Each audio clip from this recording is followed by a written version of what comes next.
Hello, welcome to this yoga stretch and standing video. The practices in this video will be easier to take up and to work if you've already done the yoga stretch sequence that's in the same playlist with this one. On the other hand, this sequence can be worked as a standalone sequence. So let's get started, and we're going to come into a little sequence known as the Egyptian. So that works with allowing the weight to be nice and balanced and even through the soles of the feet. And if we can, softening deep into the structure of the feet, relaxing the muscles of the feet and softening between the bones, just grounding the feet in other words. And we might need to let the knees soften a little bit in order to also direct the tailbone towards the earth, just imagining the tailbone growing heavy, as if it was almost like another leg growing down to, rest on the floor between the heels. And then away from the tailbone, allowing the rest of the spine to float up towards the crown of the head. And then just gradually, gently drawing up through the muscles in the fronts of the knees and through the gluteals and the back of the hips to extend the knees.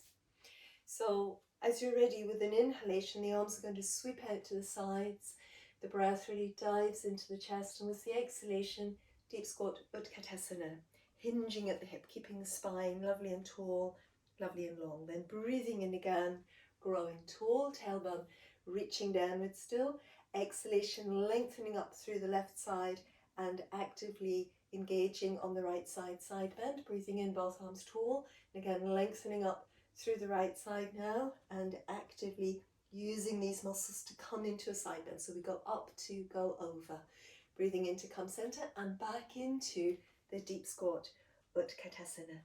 Let's breathe in, coming through Tadasana in Namaste, and then widening the arms.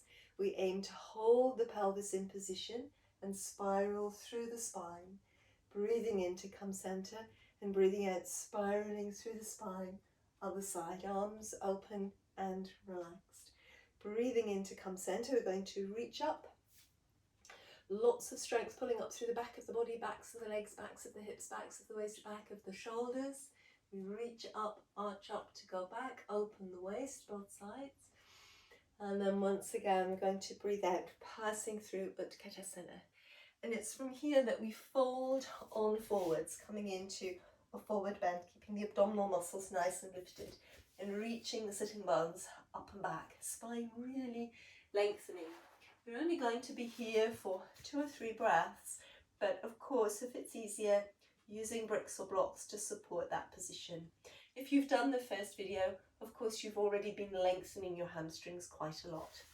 So then, as we're ready again, deep lift in the abdominal muscles, we're going to breathe in, arms circulate up and around, and then once again, we're coming right back to the beginning. Deep squat Vrksasana. Breathing in, we grow tall. This time our side bend, reaching up and over, going to the left, breathing into the center, really grow tall, go up to go over, and then breathing into the center, breathing out Vrksasana, breathing in Tadasana in Namaste, and the arms go wide. Exhalation, spiraling the spine to the left first, breathing in center, holding the pelvis in position, breathing out, spiral to the right, breathing in center, and again breathing in to reach up. So it's mainly up, up, up, lengthening through the spine, lifting all the vertebrae away from one another, using the strength behind you to draw you back, not sinking back. So in breath, and then once again our exhalation, flow through Vrksasana. Lower spine is already long. We dive forward, lengthening the waist in opposite directions. So again, we can use our bricks or blocks, or we can work with the arms on the thighs, or even the hands on the thighs here, especially if we haven't had a chance to do the first video.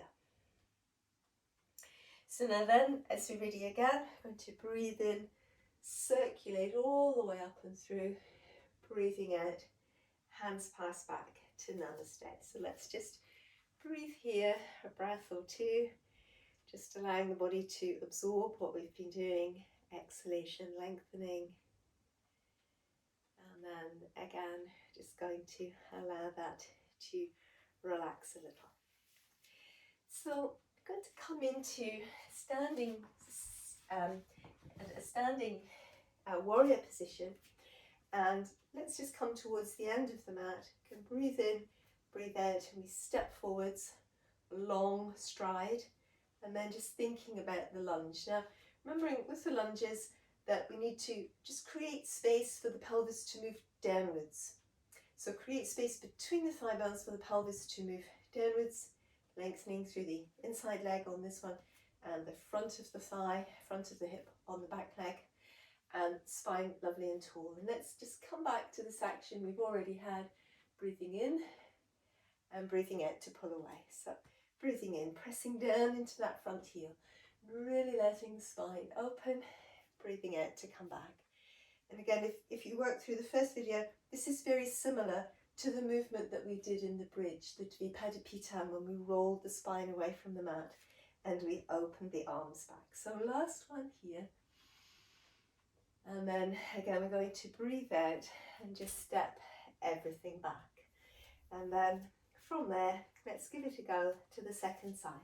So lovely and tall through the spine. And in a sense, we just split one leg off, long stride. Just gauge the positioning between the feet. So on this kind of moving warrior position, toes face forward, pelvis still moves down, and the legs stretch front and back away from it.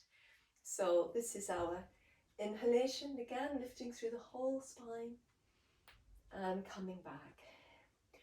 Lower abdominal muscles working, navel draws to the spine, breath really in the chest, and breathing out to come back. So 2 more breaths here.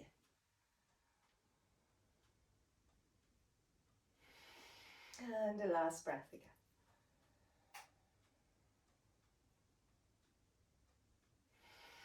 And then again, we're going to step back.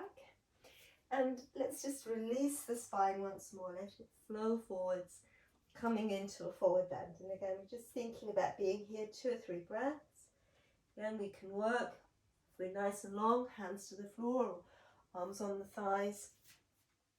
Or we can use our bricks or blocks. So last couple of breaths here. And then once again, as we're ready, lots of abdominal strength. We're going to roll up through our spines, right back to standing. So we're going to come into a sequence of standing positions now, beginning with a rather stronger Virabhadrasana I or Warrior I, passing through into a wide warrior, Prasarita Virabhadrasana, and eventually arriving in Warrior II, Virabhadrasana II. So let's, from Tadasana, we can always breathe in, breathe out, come into Tadasana in Namaste. As we're ready, we're going to breathe in, breathe out, stride our right leg forwards along the mat. Now with this one we need a little bit more space because we're going to, in fact, angle the back leg. So back heel swings in a little bit. Make sure you're pulling up through the muscles around the kneecap, front of the knee, inside of the knee. And then we're going to roll the outside edge of the back foot through to the floor. Keep the base of your big toe joint down on the mat and lifting through the arch of that back foot. Now again, we try to create space for the pelvis to sink down into. The front leg lengthens forwards a bit, heel, ball of foot pad, a little toe down. And then in theory, if we weren't working too much with our feet, we might still have the hands in Namaste. And then from there, we're going to breathe in right up into this rather strong Virabhadrasana I, the big, bold hero pose. Breathing here. So a couple of breaths more. Just sort of, often you can feel where the boundaries of your strength are, but if you dive deep into the energy around the diaphragm, you can probably stay a little bit longer. So now then, with the next exhalation, we're going to let the hands pass through to Namaste at the solar plexus, and we're changing the angle on the warrior. So we need to a little bit adjust the angle on the back leg and the back foot as our left hip opens off to the side. Now again, we were in these very similar positions of opening the hip joints and the inner thigh muscles in the first video, the yoga stretch video in this playlist. We can still do it if we haven't done that, but if you think back, if you've done that video, we opened, softened deep into the hip joints. Now we just need to double check on this front knee that it's staying in line with the toes, not sinking inwards. If it is, you can always bring that foot forward. So here we are, in theory, in Namaste. And then from there, a wide warrior, opening the sides of the waist, opening the sides of the ribs, and again, possibly opening the heart center to the sky. So lots of strength going through our leg muscles and breathing, and then as you're ready, the spine stays really tall, especially through the waist, but the arms are going to bounce down in a sense, coming into our Virabhadrasana II. So just simply being here and breathing, and then as you're ready, we're going to breathe in, extend upwards. Let's just turn the toes forwards, going to step back and turn around. And then we're ready, in theory, to give it a go to our other side. So we breathe in and breathe out, and this time our left leg steps forwards, and again we just need to think about a little bit of a longer stance. On the back leg, the foot turns inwards, the back heel turns inwards, outside edge of the foot rolls into the floor, arch lifts, base of the big toe joint down, lifting up through the waist, lifting up through the sides of the ribs. As we're ready, back muscles strong, gluteal muscles strong. Breathing in, arms stretch up. Breathing and breathing here. That's it. Lots of energy in the breath, really, using the resources from the solar plexus to find the strength you need to stay here. So then as we're ready, hands pass through to Namaste, and we're opening that back hip. So this time seeing it from behind.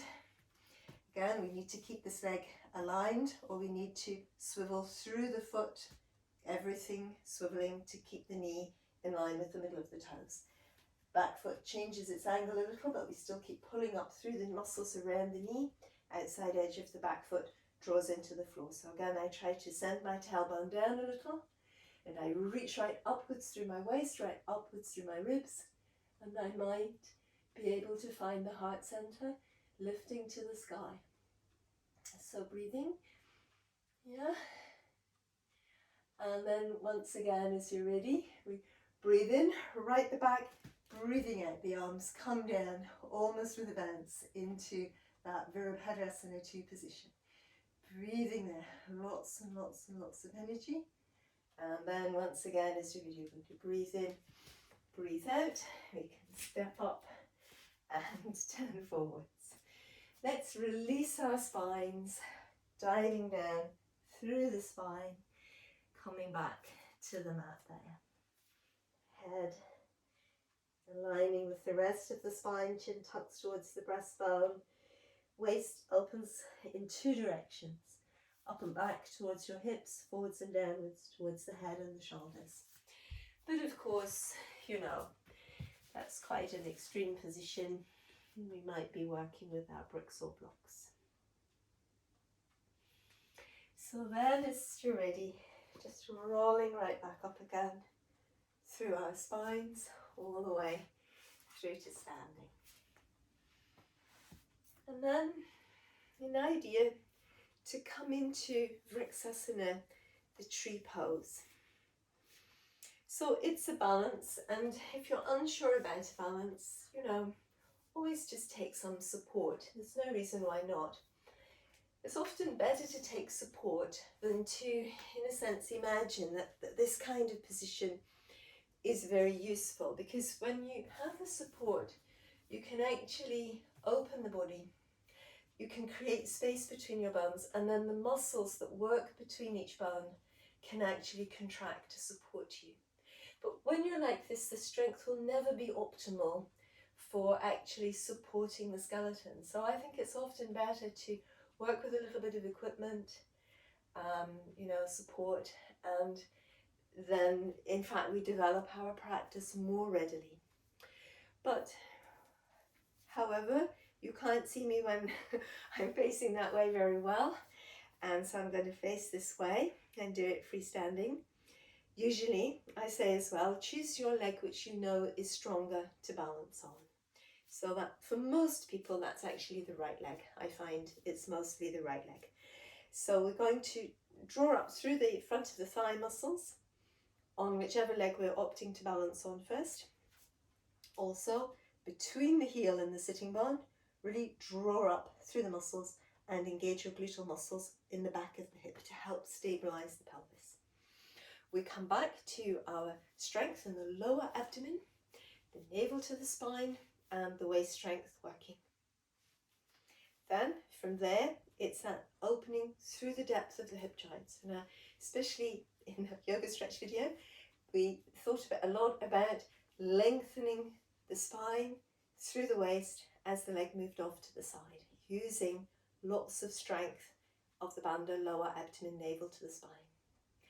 And then if we're going to bring the leg higher, we definitely need to bypass our knee joint. So avoiding any idea of hooking the foot onto the knee joint. It's just too heavy for the knee joint to sustain.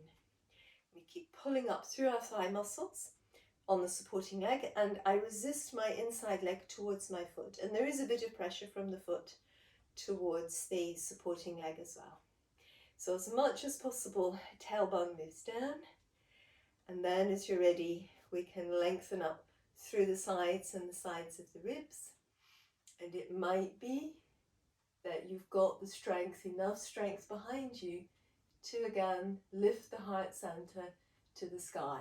So just taking that easy and then coming back. Breastbone moves towards the pubic bone and the chin tucks towards the breastbone. So really tall through the sides, keeping the spine really growing.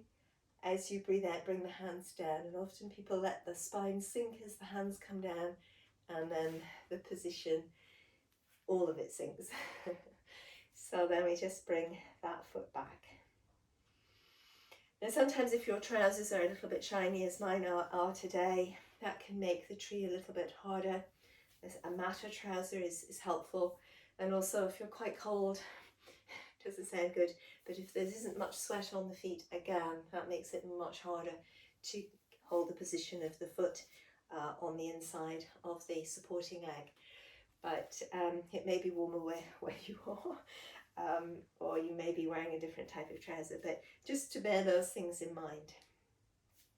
So once again, a new supporting leg. We're drawing up through the kneecap, front of the thigh, inside of the leg. Let's think as well about that strength, drawing up through the muscles in the back of the leg and arriving in the back of the hip. Our lower abdominal engagement, our bandha and the navel to the spine. And then again, even before we're bringing the foot away from the floor, foot to foot, foot to lower leg, this sense of lengthening through the waist, especially lengthening over the front of the waist. Keeping the muscles working around the knee on that supporting leg. As you're coming up, you know, you're holding as much openness in the hip joint, as much space through the connections between the pelvis and the spine as possible. So as I say, you may need to resist your inner thigh towards your foot and the foot against the inner thigh, and just thinking about avoiding your foot resting on your knee. So then as we're ready again, you see the movement through the arms, but actually it's a lot through the spine. I'm lifting each vertebra away from the one below, and the arms are just helping me with that. So I'm here, and if I have enough strength in the back of the leg, back of the hip, back of the waist, upper back, I may be able to lift the heart center to the sky. And then coming back, I need to close the space between the breastbone and the pubic bone, chin and the top of the breastbone, tall for a moment, and then again the hands pass back to namaste, and then the leg comes away. Good. I think it's time to bring ourselves down to the floor, and just a little forward bend here, maybe with the knees going wide. Or if you feel that you've had enough of the knees going wide, and just letting the legs come together. You can hug the thighs towards you and really lengthen the spine along the line of the thighs, all the way through Paschimottanasana. So just breathing, either position, just allowing the spine to relax a little, body to relax a little, letting go. And then as you're ready, we can roll back up through our spines. And it's time to come down onto the mat to relax a little bit more. And that could involve, it doesn't need to involve, placing the feet onto a block. So this can be quite nice, a little bit of elevation of the feet in the Supta Baddha Konasana. But so it can be that soles of the feet come together, sitting bones come relatively close to the heels, as close as they will come. We release back, softening in the hips, pelvis, hip joints, legs going wide, arms can position where we prefer. Alternatively, we could pop a block or anything to give a little bit of elevation underneath the sides of the feet there. And then again, rolling back. And what tends to happen here is the small of the back feels a little softer. The connections around the sacrum are a little softer. And the hip joints relax a little bit more and the legs open a little bit wider. Both are great positions. For variation, this is nice sometimes. Now, again, just choosing where it feels comfortable to rest with the arms rolling out from the sides or wide, or they might just go right up and back. And just spending a few moments to connect with the body weight as the feet rest into the floor or into the block, as the hips rest into the floor, your mat, and the breadth of the shoulders and the upper back relaxes into the mat, and the arms and the head just relax beneath you into the support below.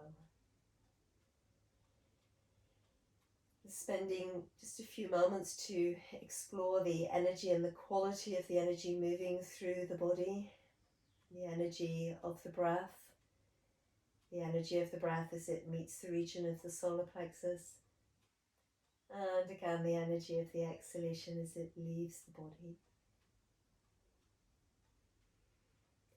We might be aware of energy circulating within the abdomen, perhaps warmth, a sense of energy rising. We might feel energy tingling in the hands, the feet, the arms, the legs. We might feel a sense of energy just gently flowing through the spine as well.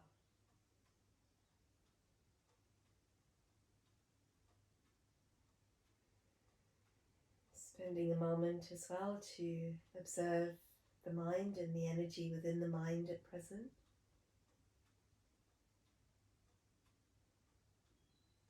And also the space from out of which we observe the mind and the energy in the mind and any stillness that there may be there. And spending a moment to acknowledge any balance, any oneness, any wholeness through the body, through the mind, through the being. And then again, with an exhalation, as you're ready, you're just going to let the hands and the arms come back into the center, the legs come back into the center. And just circle the hips on the mat 2 or 3 times there, one direction, 2 or 3 times opposite direction.